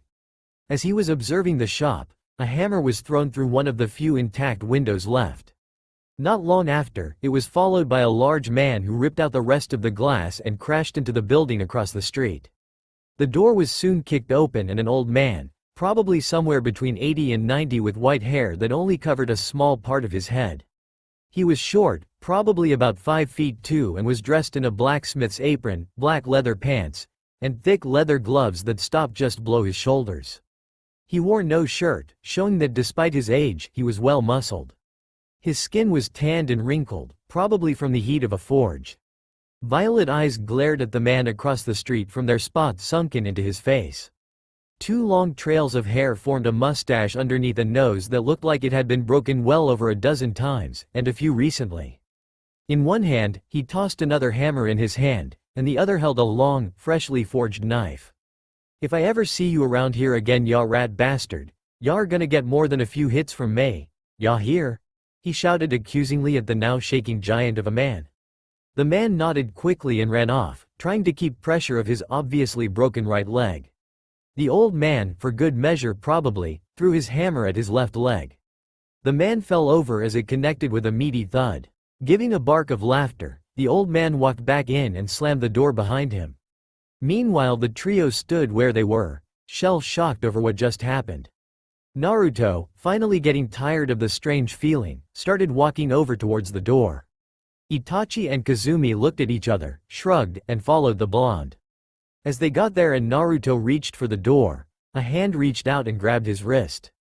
"Don't go in there, brats, that old man is crazy," the man warned. Naruto pulled his hand out of the man's grip and reached for the door again. This time, the man grabbed Naruto and yanked him around to face him. "Hey kid, didn't you hear me?" the man asked. "Besides, I'm pretty sure you got more to worry about," the man added as he pulled a knife out of his pocket. "You look pretty well off, so how about you 3 hand over everything you got," he said.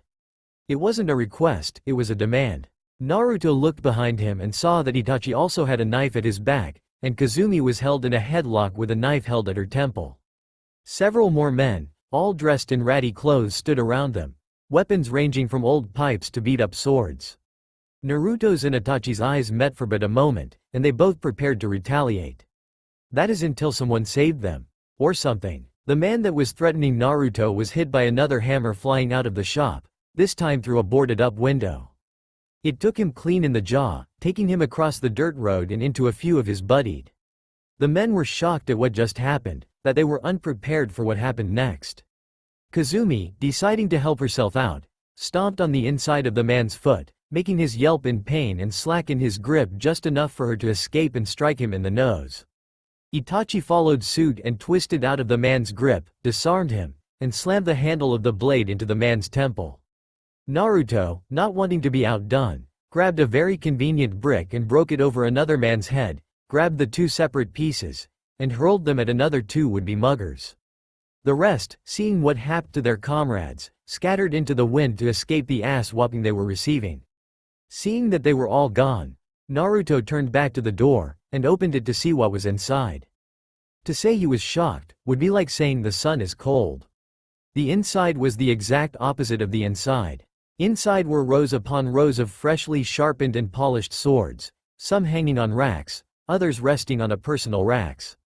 The shop was well lit and well furnished with hardwood floors and carpet for the steps which lead to, what the blonde assumed, was more weapons. And directly across from them stood the same old man who threw the huge man out of the shop. He leaned against the counter in the back, probably where most purchases were made, giving the young trio a light glare. "What do you brats want?" he asked with as much bluntness as the hammer resting on the counter next to him. "This is a weapon shop, not some toy place," he stated with disdain in his voice. Naruto ignored him and walked through the shop, following the small tugging at his consciousness. Following it, he soon arrived at a steel case with a reinforced glass lid. Inside was a beautifully crafted naginata. The shaft alone was roughly 7 feet long, made with black wood with a gold and an emerald dragons etched into the shaft so it looked like they were weaving around it. A tuft of false fur decorated the space where the shaft met the blue-tinted, foot-and-a-half-long blade. At the end opposite of the blade was a wicked, 3-inch spike. The blonde continued to observe the beautiful weapon until the smith brought him back to the world of the living. "That naginata was my master's finest work. It was also his final piece," the smith stated solemnly. "It was supposed to be a custom order to some shinobi from Iwa, but he died before it was completed, so the contract was voided. Still, my master continued forging it, and when he was done, he killed himself with it," he continued with a tear rolling down his wrinkled cheek. "He knew he would never make anything better than this, so he ended himself with it," he added as more tears followed the first down his cheek. Apparently the memory brought great pain to the man. "Soon after I took over the shop and things continued like nothing happened. Then, a man came in one day and bought this naginata. Soon after, his brother brought it back and said the man died. Many more came, bought this weapon, and shared the first man's fate.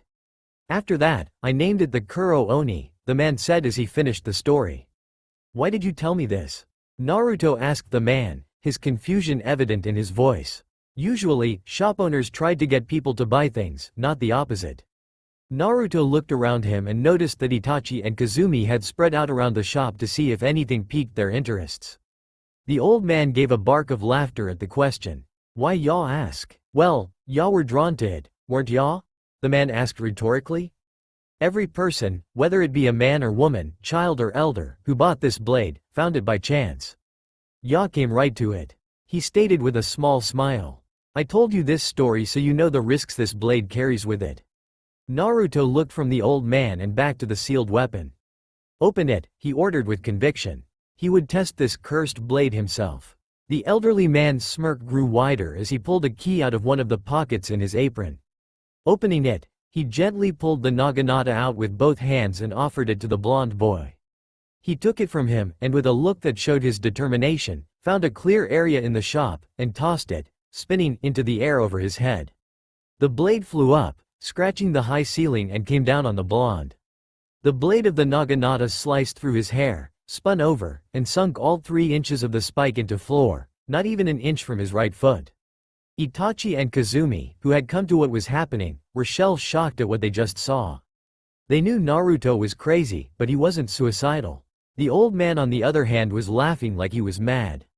"If that's not a sign from Kami above, I sure as hell don't know what it," he exclaimed loudly. "None of those other poor bastards had the hangers to try that one out."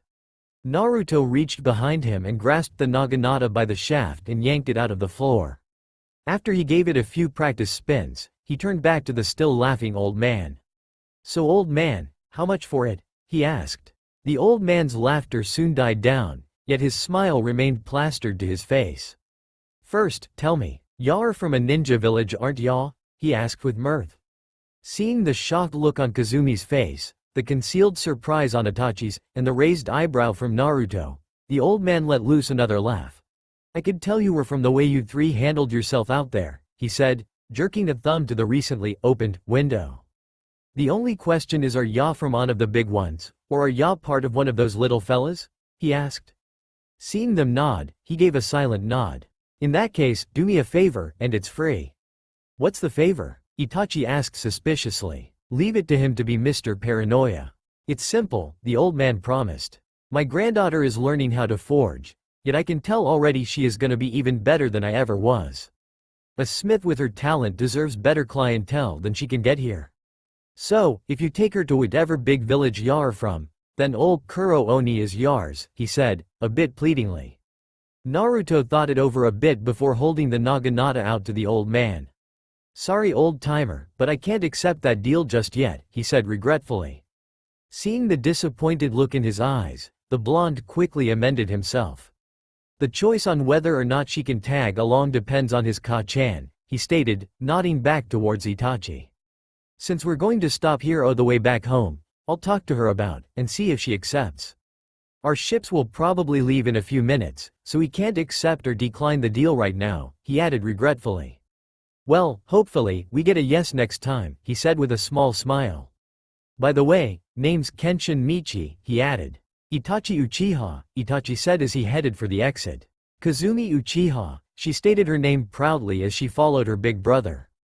Name's Naruto, he said with a mysterious smirk, walking after his two closest friends. The old man stood by the case, naginata in hand, till the three were out of the shop. Turning back towards the case with a smile, he put the naginata in its case while muttering to himself. Naruto, fitting name for that boy. He's definitely going to take this world by storm, like a maelstrom, he finished with a laugh. Docks. The trio ran towards the dock they were supposed to take off from, praying to whatever gods they could think of that they would make it. They knew they were just a few minutes from being late, so as long as nothing happened. Damn, they trio slid to a halt so they didn't run into the large parade passing in front of them. What the hell is a parade doing here? Naruto asked ridiculously. Itachi tapped his shoulder and pointed towards a large ship where the front of the procession was boarding. Oh, you've got to be kidding me, he said with a face palm. He felt another tap on his shoulder, and saw Kazumi pointing in the other direction. He looked over and saw just how far the parade stretched. He couldn't even see the end of it.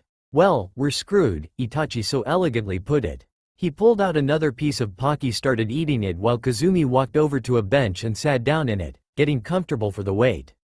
Naruto meanwhile, stood still, his foot tapping impatiently as he waited for the group pass by. And waited some more. Yep, still waiting. Screw it, Naruto mumbled before grabbing Itachi by the collar of his shirt and dragging him through the procession. Kazumi, seeing the duo disappear, gave a weary sigh before following them through. The group had to elbow kick, trip, and claw their way through the horde, but eventually they made it to the other side the same way they came in. Except for Itachi. What are you doing? Naruto asked, eyeing the conductor's baton he was twirling lazily in his hand. What, the dumbass tried to take my Pocky, he said in a deadpan tone. The other two shrugged and started running towards the dock, again. When they arrived, they found Makoto waiting for them. She was smiling sweetly as they approached, too sweetly. Something was wrong, very, very wrong. Their suspicions were confirmed when Sasuke, who was sitting on the ground next to her, smiled innocently at them, yet giggled mischievously at them. Now where have you three been? She asked them with an innocent tilt of her head that screamed danger. I told you to be here 20 minutes ago, she stated. Her voice was as sweet as her smile, yet sent a cold chill down the trio's spines. The red flags were there. The warning bells were going off. They saw all the signs that they were screwed, but they were trapped, unable to escape. There would be no salvation for them, no savior, no hero. They were quite simply screwed over. Well, you see, Kazumi began, a cloak of desperation covering her words. We were on our way back, but some idiots tried to mug us, she said, playing the cute and innocent card, while tweaked Makoto's maternal instincts all in one sentence. Seeing it was starting to work, she was about to continue her strategy before a wrench fell into her plans. That wrench being Itachi. And we stopped at a weapon shop along the way and Naruto found a cool naginata, he stated, not realizing that he had just doomed them all. Then, we got stopped by a procession, and I got this, he added, tossing the baton into the air and catching it on its return to the ground. During all this, Makoto's smile just grew into an even sweeter poison. Ah, so did you three enjoy yourselves? She asked with a sweet voice that, under normal circumstances, would be a good sign. Seeing the three give nervous nods, her smile grew even more sweet as she continued speaking. Well then, I'm sure I can fix that when we get back home. With that, she spun around, picking up Sasuke on the way, and headed towards the boat, the three younger ones dragging their feet not far behind her. The boat wasn't as gigantic as the one that the parade was getting on, but it was still a decent size. It was at least 70 feet long, with one large mast standing tall from the center of the deck. A second, smaller mast, was stationed about 10 feet ahead of it. The helm was stationed at the back of the ship, almost at the top of the boat's slightly curved deck. The small group climbed up the stairs that connected the ship's deck with the docks, seeing the faces of the crew as they worked diligently on finishing the preparations for the trip. They were soon greeted by the captain of the ship. He was a tall, muscular man with a friendly aura around him. The skin on his arms was stretched over hard, whipcord-like muscles. His face was weather-beaten from years out at sea, with eyes as blue as the waters he sailed. His white hair was long, but kept controlled in a tightly bound ponytail that reached past his broad shoulders to the middle of his back. He flashed them a surprisingly pearly white smile while he looped his thumbs into the belt he wore that held a plain katana on his left hip, and a long dagger on his right. He wore a plain white shirt that exposed his muscular chest and a pair of rough leather pants that also showed his muscular legs. On his feet though were a pair of well-made and kept leather boots that had a small shine to them. "Hello there," he greeted in a deep voice. "I am Captain Mamoru, pleasure to have you aboard," he greeted with a small bow of his head. Then he looked over the small group and noticed the trio of children, and his smile grew a little as he turned to the door that led below deck. "Masanori, Natsumi," he called out. The call was soon followed by two young children climbing out onto the deck. The first was a young boy about the same age as Naruto and Itachi. He was tall for his age, with bigger muscles than most his age. He had white hair that barely reached his shoulder with a braid that fell down the front of his face and stopped at his chin. His eyes were muddy brown, yet had a sharpness to them most his age didn't possess. He was dressed in a simple blue tunic and tan pants. Next to him was a girl about the same age as the boy. For the most part, she shared the same features as the boy next to her, only her eyes were less sharp, her hair was longer, and she wasn't as tall and muscular as him. She walked with a certain grace that just grabbed the attention of those around her. Her hair was pulled into a long braid that reached past her shoulders, but was still approaching her lower back. The two arrived at Mamoru's side together and turned their gazes to the man as one. "What is it, San?" the boy asked in an almost bored tone. The tall man just smiled down at the boy and ruffled his hair. "Mrs. Uchiha, I would like to introduce you and your companions to my two children. Masanori," he said, indicating the boy. "And Natsumi," he finished as he motioned towards the girl. "To meet you," Kazumi greeted cheerfully, hand outstretched in a greeting. The boy, Masanori, looked at the hand with a bored glance. With a he turned around and headed back towards the door leading below deck. That is, until a steel grip clamped around his shoulder and pulled him back around.